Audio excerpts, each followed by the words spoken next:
सृष्टि बचपन से ही दिखने में सुंदर नहीं थी, लेकिन अमीर बाप की बेटी सृष्टि पर उसकी माँ जान छिड़कती। मेरी बेटी कितनी प्यारी है, भगवान सबको सृष्टि जैसी बेटी दे। सृष्टि धीरे धीरे बड़ी होती है। एक दिन सृष्टि की सहेली कहती है, तू दिखने में कितनी अजीब सी है, लेकिन मैं जानती हूँ हम सब में सबसे अच्छी शादी तो तेरी ही होगी। तेरे पापा अमीर जो है। और बता नहीं सकते यार, दहेज तो हर कोई देता है, ये क्या ज्यादा ली जाएगी अपने पति के लिए? अरे बड़े शहर में कोठी है इसके पापा की। अरे पापा की है ना, कौन सी इसकी है?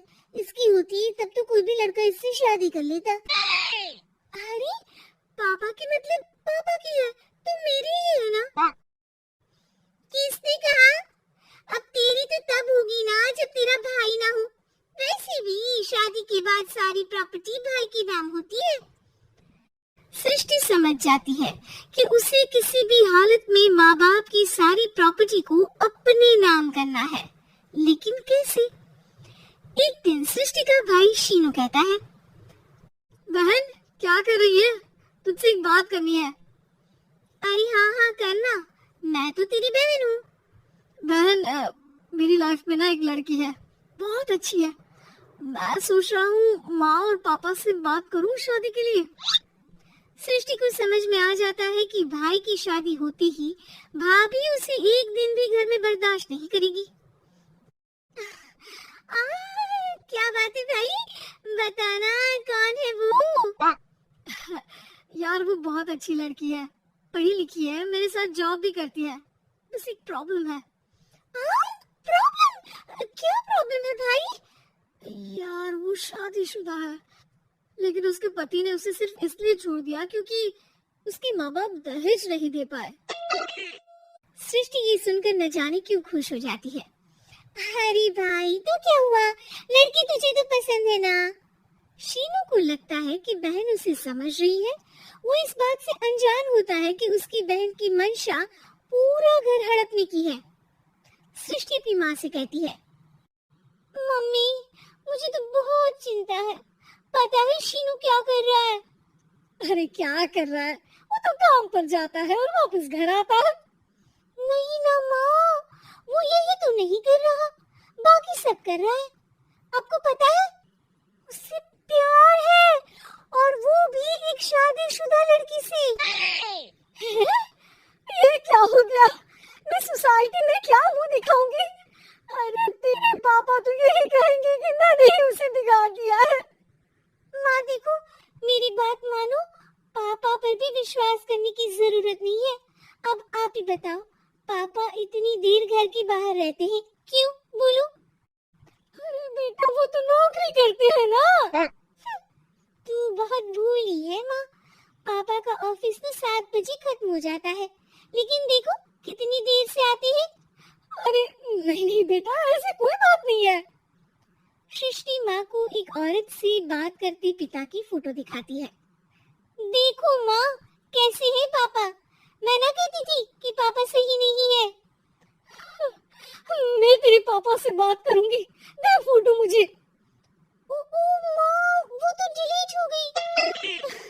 लेकिन चल तूने तो देख लिया ना, पापा से बाद में बात कर लेना, और हाँ मेरा नाम बिल्कुल मत लेना। हाँ माँ।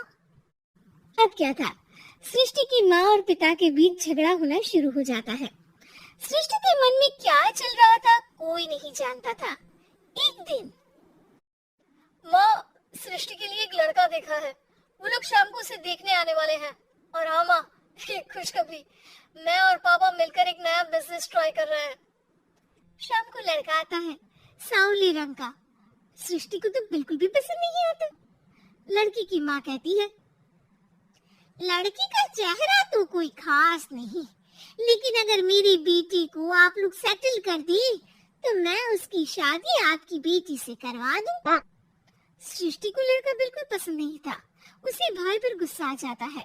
लड़के वालों के जाने की बात कहती है, माँ देखा शीनू मेरे लिए कैसा लड़का लेकर आया, न दिखाने लायक न सुनने लायक, सेटल भी नहीं, वो भी हम करें। अरे माँ मैं जानती हूँ ये मेरी शादी किसी भी क्यों करवाना चाहता है? अरे कैसी बात कर रही है बहन, तूने तो देखा ना, लड़के को मैंने ही मना कर दिया तुझसे शादी के लिए। जिसने लड़का बताया था उसने उसकी बहुत तारीफ की थी। बात आई गई हो जाती है, लेकिन सृष्टि का मन शांत नहीं होता। क्या करूं, कुछ समझ में नहीं आ रहा। मेरी शादी हो गई तो ये लोग पूरी प्रॉपर्टी शीनू के नाम कर देंगे, मेरी हो तो कुछ लगेगा ही नहीं। तभी सृष्टि को आइडिया आता है, वो किसी वकील को फोन करती है। जी देखिए, अगर आपके मम्मी पापा का तलाक हो जाता है तो आपके पिता की आधी प्रॉपर्टी आपकी माँ के नाम हो जाएगी, फिर उसे वो किसी को भी दे सकती है। सृष्टि अब माँ को बेटे के खिलाफ करती है। माँ, शीनू पर नजर रखा करो, वो जिस लड़की के प्यार में है ना वो शादीशुदा है। यहाँ आएगी, सारा पैसा रुपया जमीन जायदाद सब हड़प लेगी। पापा का भी हाल तुमसे छुपा नहीं है, ऐसा ना हो कि मैं और आप एक दिन सड़क पर भीख मांगे। भगवान, मैं तो जीते जी मर जाऊंगी अगर ऐसा हो गया तो। ऐसा हो गया नहीं माँ, ऐसा ही होगा। अभी समय है, आगे का सोच लो। मैं तो कहती हूँ पापा से आधी प्रॉपर्टी लेकर अलग हो जाओ। पापा की आधी प्रॉपर्टी भी हम लोगों को अगर मिल जाती है ना तो अगले 7 जन्म सफल समझो। बेचारी माँ बेटी के कहने पर पति से तलाक लेकर अलग हो जाती है। सृष्टि अब पैसों से गाड़ी और अपने दूसरे महंगे शौक पूरे करने लगी। उसके दोस्त भी उसके पैसे इस्तेमाल करते। सृष्टि, कल तुम कहाँ थी? मैं सारा दिन घर पर अकेली थी। तो मैं क्या करूं? मैंने ठेका तो नहीं लिया ना तुम्हें संभालेगा। माँ को सृष्टि से ये उम्मीद नहीं थी। वो बैठकर रोने लगती है। वहीं उसका पति यानी कि सृष्टि के पिता आ जाते हैं। मैं जानता था कि तुम्हारा यही हाल होगा, तो आपने मुझे रोका क्यों नहीं? मैं रोकता तो तुम रुकती क्या? सृष्टि के कहने पर तुमने मुझ पर अपने बेटे पर शक किया, लेकिन तुम ये भूल गई कि कैसे हम दोनों ने मिलकर जीवन में इतना सब खड़ा किया। माँ पति के गले लग जाती है।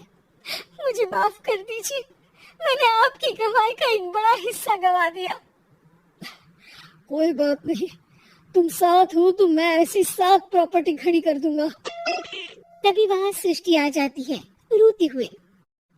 माँ, मयंक ने मुझे छोड़ दिया। वो बोल रहा था